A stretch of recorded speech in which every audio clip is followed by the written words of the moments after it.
Assalamualaikum warahmatullahi wabarakatuh. Welcome back to my channel Iis TV, tempat kita diskusi dan juga belajar bersama. Di video aku kali ini aku mau membahas soal tes seleksi akademik, khususnya untuk guru kelas SD, untuk kompetensi profesional atau bidang studi, untuk muatan pelajaran IPS. Soal yang akan aku bahas ini sesuai dengan kisi-kisi terbaru ya teman-teman.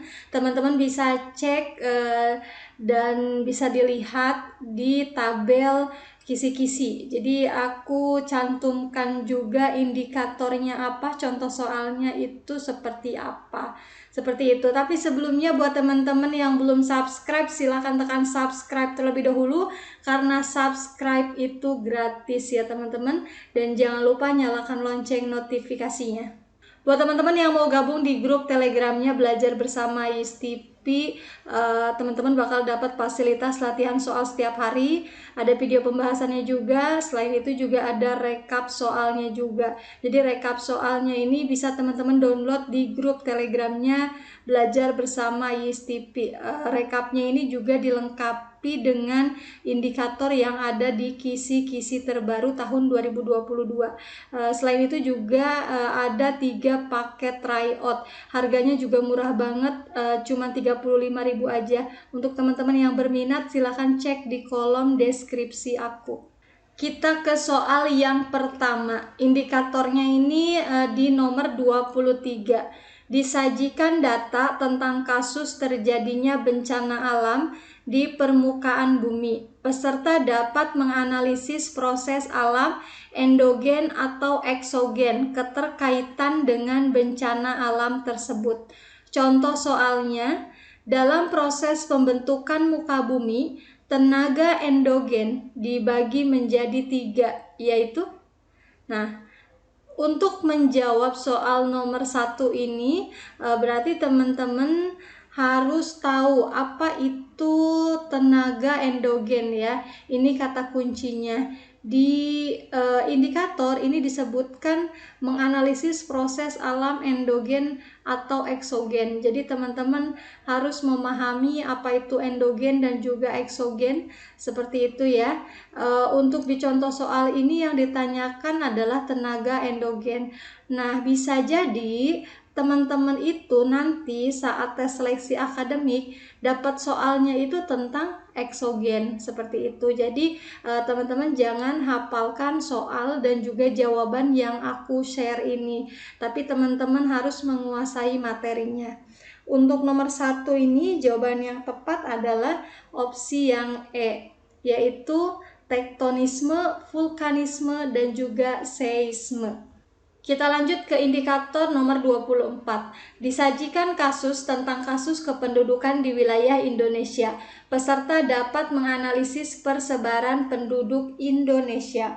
Contoh soalnya, di suatu wilayah terdapat penduduk yang berkumpul dikarenakan faktor kehidupan berada di sana.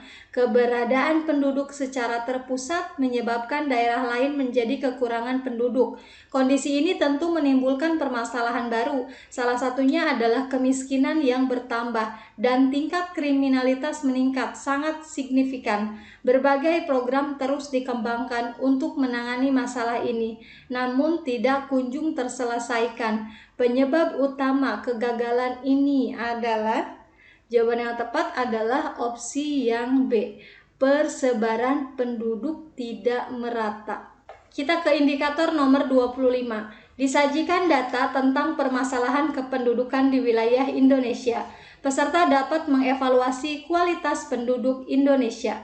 Contoh soalnya, cepat atau lambatnya suatu negara dalam meningkatkan kemajuan ekonominya tergantung pada keberhasilan negara tersebut memberikan pendidikan pada penduduknya. Hal ini sangat berkaitan dengan kemampuan yang dimiliki oleh penduduk untuk dapat mengolah dan memanfaatkan sumber daya alam yang ada di sekitarnya guna memenuhi kebutuhan hidup serta meningkatkan kesejahteraannya. Penyebab utama dari keberhasilan sumber daya manusia adalah, jawaban yang paling tepat adalah opsi yang C, yaitu kualitas penduduk. Kita ke indikator nomor 26. Disajikan peristiwa sejarah nasional. Peserta dapat mengelompokkan peristiwa tersebut berdasarkan metode sejarahnya. Contoh soalnya, informasi mengenai sejarah perjuangan bangsa Indonesia melawan penjajah Belanda didapatkan melalui surat kabar, rekaman radio, foto, serta hasil wawancara bersama para narasumber. Dalam metode sejarah, pengumpulan informasi tersebut ke dalam metode apa? Apakah kritik, heuristik, histografi, interpretasi, atau expose? Nah, untuk nomor 5 ini jawaban yang paling tepat adalah opsi yang B, yaitu heuristik. Kita ke indikator nomor 27.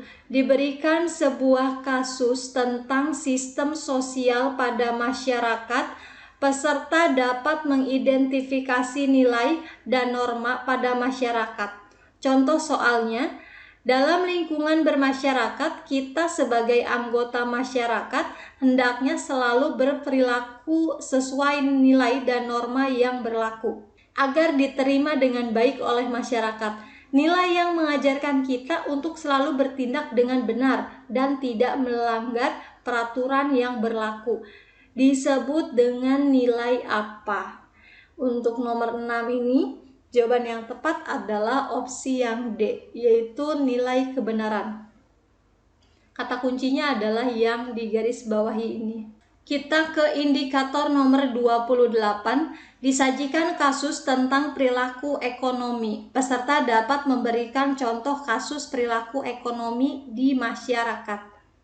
Contoh soalnya, perhatikan situasi berikut ini. Bu Ani merupakan seorang ibu rumah tangga dan juga seorang pedagang di sebuah pasar. Setiap harinya, Ibu Ani harus mengurusi rumah dan keperluannya, serta mencari nafkah untuk anak-anaknya dengan berjualan.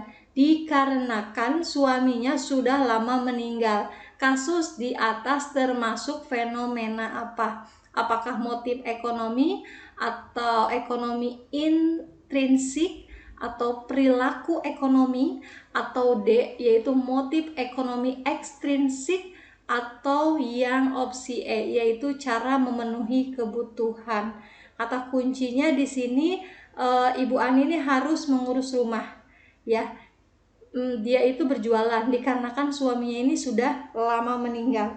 Nah, untuk soal nomor 7 ini jawaban yang tepat adalah opsi yang D, yaitu motif ekonomi ekstrinsik.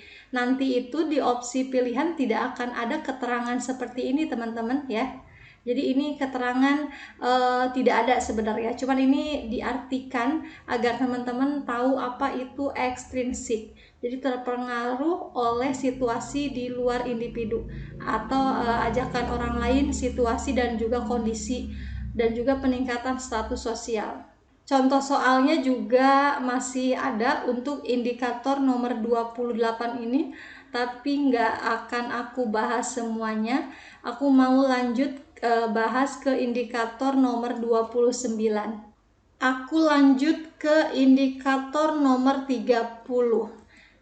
Indikatornya adalah diberikan informasi tentang perkembangan iptek yang berkontribusi pada interaksi masyarakat. Baik secara lokal, peserta dapat menganalisis fenomena perkembangan iptek yang terjadi di masyarakat. Contoh soalnya, seiring berkembangnya zaman juga sangat berpengaruh pada perkembangan iptek, salah satunya dalam bidang ekonomi dan industri. Di bawah ini dampak perkembangan iptek dalam bidang ekonomi dan juga industri, yaitu kata kuncinya adalah perkembangan iptek dalam bidang ekonomi dan juga industri. Jawaban yang paling tepat adalah opsi yang E, yaitu produktivitas dunia industri semakin meningkat. Indikator nomor 31. Diberikan informasi tentang perkembangan penggunaan iptek. Peserta dapat mengidentifikasi dampak positif penggunaan iptek di era global. Contoh soalnya, adanya perkembangan iptek di era globalisasi seperti saat ini telah mempengaruhi berbagai aspek dalam kehidupan masyarakat dan memberikan dampak yang signifikan bagi tatanan kehidupan masyarakat. Salah satu dampak positif dari adanya perkembangan iptek khususnya di bidang sosial adalah untuk bidang sosial. Kata kuncinya di sini khusus untuk bidang sosial. Jawaban yang paling tepat adalah opsi yang C. Meningkatkan jalinan komunikasi dengan saudara antar daerah. Kita ke indikator nomor 62. Disajikan data dalam pembelajaran muatan IPS, peserta dapat menganalisis manfaat penggunaan teknologi dan informasi dalam pembelajaran muatan IPS SD.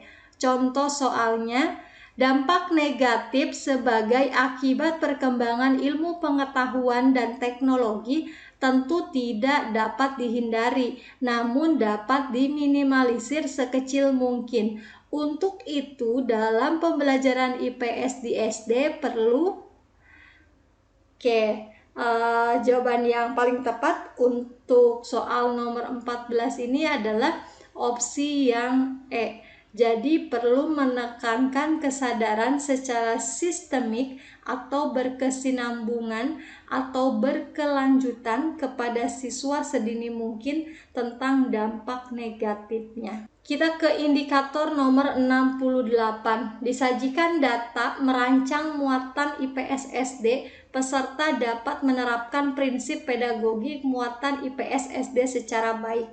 Jadi ini tuh soal kompetensi pedagogik tapi rasa profesional, atau kompetensi profesional tapi rasa pedagogik, seperti itu ya teman-teman ya.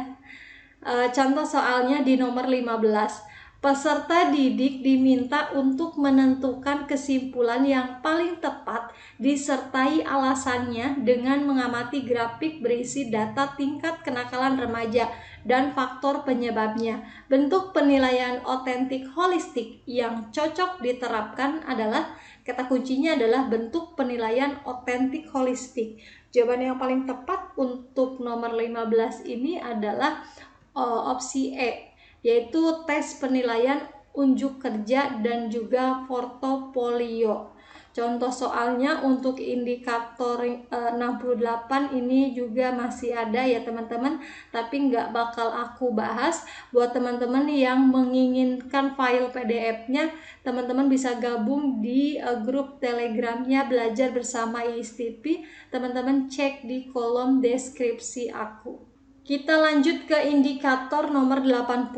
Disajikan data tentang permasalahan pembelajaran di SD. Peserta dapat mengevaluasi permasalahan pembelajaran IPS SD. Contoh soalnya untuk nomor 17.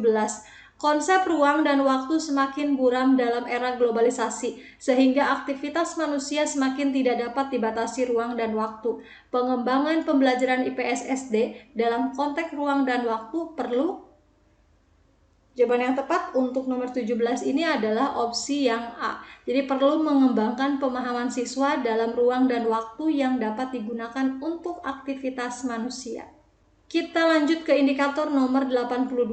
Diberikan indikator pembelajaran kompetensi dasar materi ke-SD-an, peserta dapat merumuskan jenis instrumen evaluasi muatan IPS SD yang digunakan secara relevan. Contoh soal untuk nomor 19.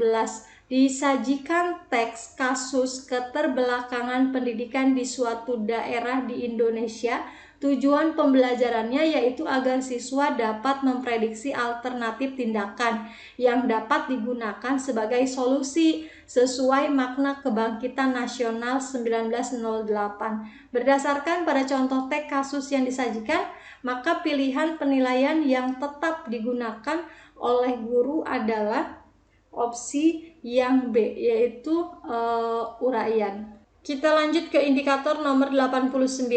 Diberikan indikator pembelajaran kompetensi dasar materi tema ke-SD-an, peserta dapat merumuskan instrumen evaluasi psikomotor dan pengetahuan pada muatan IPS secara relevan. Contoh soal untuk nomor 20. Indikator menyajikan hasil pencarian informasi tentang sumber daya alam dan pemanfaatannya dalam bentuk tulisan. Alat penilaian yang relevan untuk indikator tersebut adalah, untuk nomor 20 ini opsi yang paling tepat adalah opsi yang B, yaitu penilaian produk. Kita ke indikator nomor 96.